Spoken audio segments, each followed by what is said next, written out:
Hello everyone and welcome to the Joy of Editing with Dave Kelly. On today's episode, it's kind of part 2 of my last Luminar video. My last Luminar video was called Single Image Edits, and I got the image to a point where, actually right here where you see it, here was the original right here, and we got it to here. And I was really happy with it, but I mentioned in the last video that I might do some other things like add detail, do some dodging and burning. And so that's what I've done. I went ahead and did these extra things, and I'm presenting it in this video here today so you can see the extra finishing touches that I would do. And right here, I'm going to throw my glasses on. You can see I'm not going to check them on and show them to you yet, but I added detail. I dodged and burned, and I even added an Orton effect, which looks really awesome when you put that onto a landscape image. And I have a special way of doing that, and I'm going to show that to you. So stay tuned, get ready, and let's get started. Okay, so let's apply the finishing touches. First thing I want to do is come up to the layers, click the plus, and let's add a new adjustment layer. Now, what I want to do here is I want to bring some detail out in these rocks and some in the trees here. And I'm going to do that locally using the, let's go to Essentials here, using the Details Enhancer, a great tool, but we're going to use it in conjunction with some layer masking here. Okay, so let's start out. Let's zoom into the image so we can kind of really see what we're looking at here. So we're looking at the rocks, we're looking at the trees, and let's start out. I'm going to start pulling up the medium details. And maybe something like there. And remember, I'm adding this locally, so I'm just adding it in strategic places, not everywhere. Let's bring up some of the large details. Now let's work with the small details. Bring out some of the small details. I'm going a little heavier on the medium details. And I love how it breaks it down to small, medium, and large. And it's pretty cool. And the large would be like larger areas on the image, and medium would be like, you know, like rocks like in here, and small would be like the little tiny textures and things like that. So I'm thinking something like that. Now let's zoom back out. Okay, so as you can see, there's a lot of detail on there now, but it's overboard, it's over the top, so we need to just put it where we want it to go. So what we're going to do is come to Edit Mask. Let's get a brush tool. I'm going to be in the paint in mode, and let's look at our softness is 100%, which I want to keep a lot of feathering action there. Opacity is at 100%. I'm going to start out with, I think around 30%, because every time I paint over this, it'll increase a little bit. So we're on paint in. So once I start to paint here, now we can use our left and right bracket key to make our brush larger or smaller. So let's start. See that? We're going to just start painting in. Every time I paint over it, I'm going to add another 30%. So I like to start on the lower side of things, and I think 30% is good. I'm going to go over this rock, maybe over these a little bit. And I don't want to go too much in the water, but maybe these rocks right here, I might just bring those out a little bit, and that rock right there. Now let's come back here and work on these rocks here. We can come in between here. I'm going to keep it off the waterfall, but just strategically painting in the detail. And even under here a little bit. Okay. And remember, every time you go over it, you're going to add another 30%. Okay. Something like that's looking pretty nice. And let's hit some of these trees up in here. Not all the trees, but just the ones that we want our viewer to look at. Like I like that tree, I like that tree. That tree I wanted to stay pushed back a little bit. Maybe these foreground trees up in here, I might throw a little extra detail in. Maybe on these branches up in here. And that tree a little bit. Maybe up there. And anything I think I need a little extra detail on, I can hit it again. In there. Right in there. And that looks pretty good. Okay, so let's toggle this off. Well, before we do that, let's click done here. Actually, if I toggled it off, it would close this down anyway. It wouldn't have really mattered. So let's just click. There's the before, and there's the after. So again, before and after. And if we feel we have too much, we can always come back to this layer and take this adjustments amount, and let's just pull this back. So we could pull this back a little bit if we thought we went a little bit overboard. And now we can click, let's just click on the checkbox here. We'll shut this layer off. So there's before and there's after. But yeah, just a little bit of detail, and I might even pull it up a little bit more. And let's go ahead and rename this layer. We'll go ahead and rename it detail. Now we're going to do a little bit of dodging and burning, and we're going to have to make a new layer because I could have done it on this layer, but I pulled this amount back, so that'll affect the dodging and burning I do. So let's go ahead and make a new layer, a new adjustment layer for our dodging and burning, and let's come down to Pro and get our dodge and burn tool. We'll click on Start Painting. And the nice thing I like about this dodge and burn tool, it does have an overall amount slider. I wish they would have added that to that detail. That way we wouldn't have had to make another layer. Oh well, maybe in a future update they'll correct that. If you're listening, Luminar, that would be nice. All right, so let's get started here. So we're on Start Painting. We can either lighten or darken. I'm going to start out. I usually like to start out with darkening, but whatever you like, do it that way. You know, if you like lightening first, do it first. All right, and generally here what I like to do is take my strength down a good bit and really be able to build this up. So I like to start around around a 10, somewhere around in there. And then the size of your brush, you can go ahead and hit your left and right bracket key. And we're just looking for darker parts of the image, and this is going to add depth and dimension. It's really cool, and this is a place where you need to take your time. I'm going to do it pretty quick here, but you know, when you have the time, really take the time and work it out. But just look for it. See where I'm painting here, just on darker areas, shadow areas, like in here, like under this rock here, on the side here. And you can make your brush like really small and come into these little areas like this. And that adds some dimension and things like that, like on this sandbar over here. I'll make my brush a little bigger and hit the whole thing. Darken these guys down a little bit. And now I'm going to find like little areas on these rocks, like in here. I'm using a Wacom tablet and pen. I find that really helps. And that's what I was using when I was doing the detail edition as well. I mean, it's really a time saver, to be honest with you. Not that you can't do it with a mouse, because you can. But you see how when I pull down here, it makes that rock look more dimensional. See, like these areas on the rock. Like these creases or whatever you call in the rocks here. And just take your time, and on these trees, on these shadow areas, we can build in. And then we'll come back and add highlights on top of this, on the lighter areas. And that's going to be really nice. Like in here, these little shadow areas in here. And again, every time I go over it again, I'm going to add like another 10%. Back in here, over here. Some of the shadows in this. And again, I'm going pretty quick here because it is a tutorial, but I want you to take your time and get it right. This is where you can really make your image your own. It sets it apart from other images.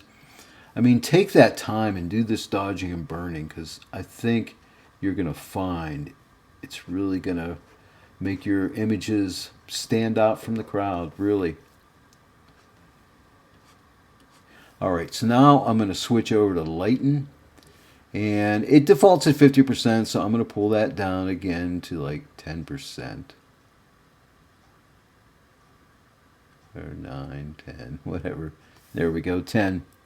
Again, I'm going to adjust my brush size. I'm going to come in here on this rock and, you know, just pull up some of the highlighted areas. See, like right here, a little bit in here.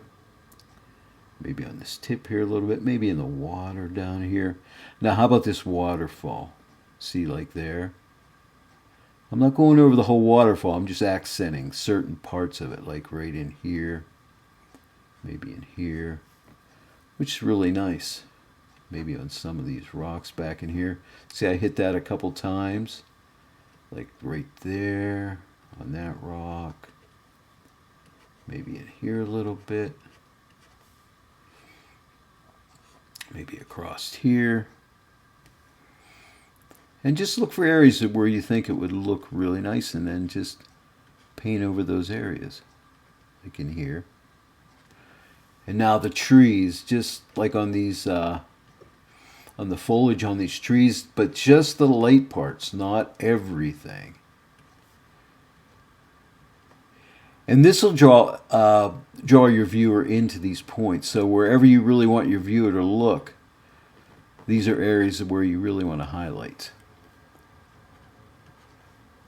So maybe in here I might just lighten this up a little bit, maybe on here. See, that's going to bring some of that texture out in there. And again, take your time. I'm doing it rather quickly here. And maybe down here, I'll make my brush a little bit bigger. I'm going to use the right bracket key in this area on the water. And I might just hit this reflection here once, just to add a little bit. And there's a little bit of light right there. You know, and that really adds a nice look to the image. And I might just hit right in here. All right, so that's the dodging and burning. Let's click done here. And let's click the eyeball. Sometimes Luminar gets slow, and I am doing a screen recording here, so if there's a delay here, that's why. So I'm going to click this toggle here. There's the before dodging and burning, and now I'll click this toggle again. There's the after. So pretty nice effect, right? So let me click it again. Before, kind of flat, and then with the dodging and burning. See how it adds some dimension there? And if I felt it was too much, as I said, we have this overall amount. We can pull it back. So we can taper it off a little bit.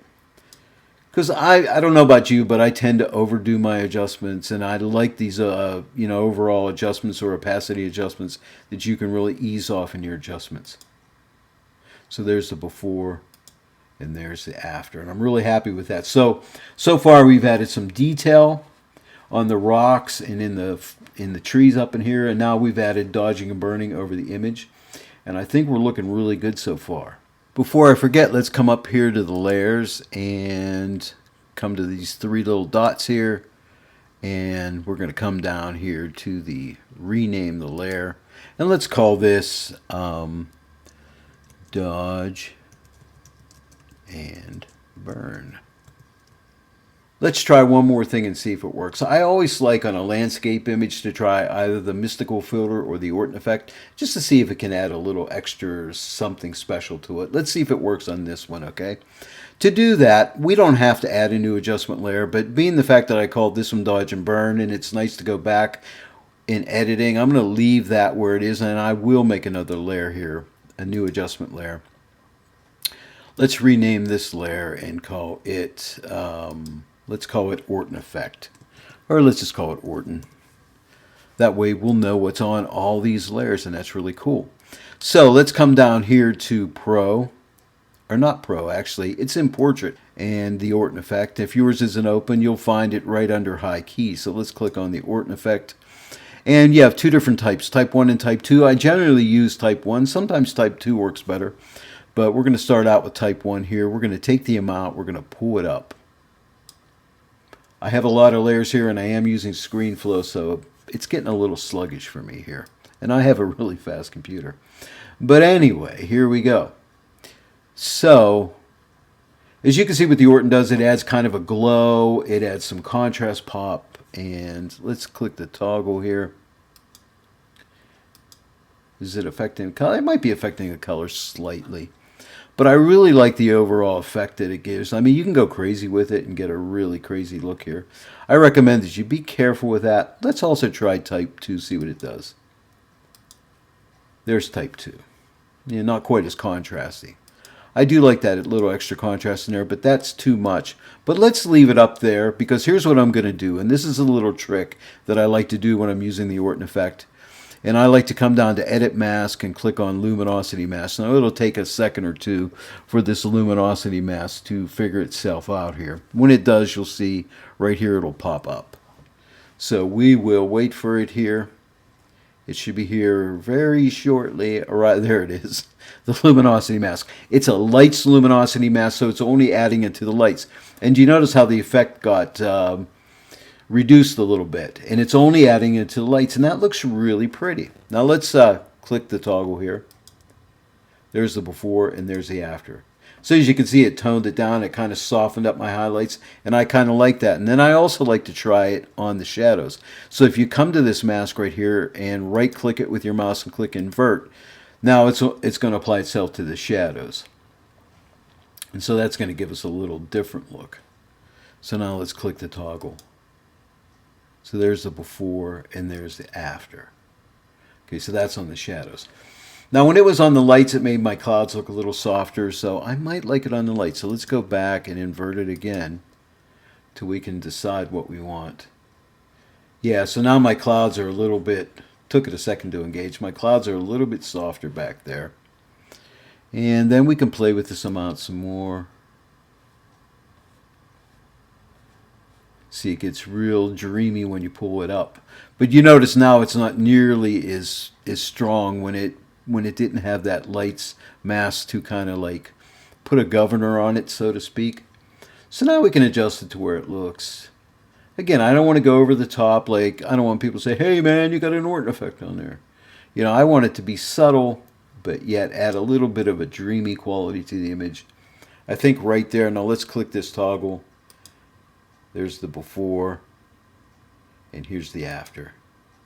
So it's kind of subtle. I might just bring it up a little bit more right there.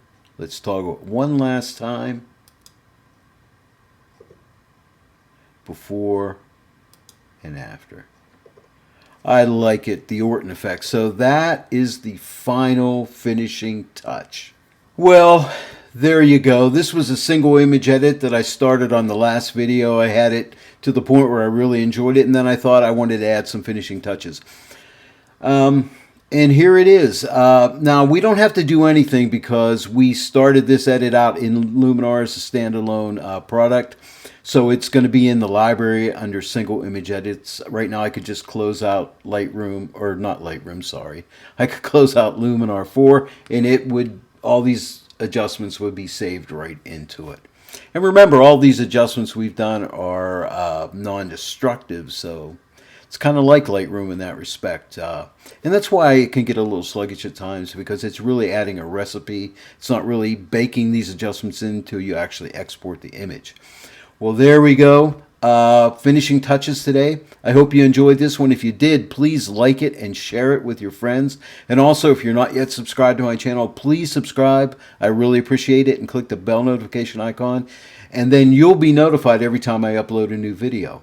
Thanks very much for joining me today in The Joy of Editing with Dave Kelly. I appreciate each and every one of you for viewing in and subscribing, liking, and sharing. I'll see all of you next time right here on The Joy of Editing with Dave Kelly. But until then, happy editing.